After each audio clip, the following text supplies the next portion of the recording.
Friends, ఇప్పుడే అందిన వార్త ఘోర విమాన ప్రమాదం అండి. 130 మంది ప్రాణాలకు ప్రమాదము. మరి పూర్తి వివరాలు తెలుసుకుందాం. మీరైతే వీడియోకి లైక్ చేయండి. గురువారం హైదరాబాద్ శంషాబాద్ రాజీవ్ గాంధీ ఇంటర్నేషనల్ ఎయిర్పోర్ట్లో త్రుటిలో తప్పిన పెను ప్రమాదం అండి.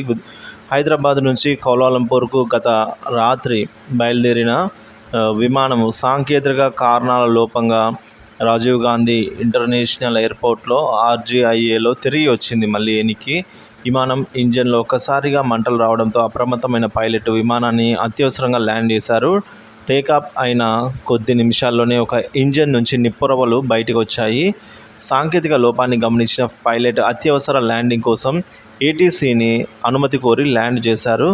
గురువారం తెల్లవారుజామున మలేషియా ఎయిర్లైన్స్కు చెందిన విమానం శంషాబాద్ ఎయిర్పోర్ట్లో నుండి కౌలాలంపూర్ బయలుదేరింది. విమానం గాల్లో లేచింది. 15 నిమిషాల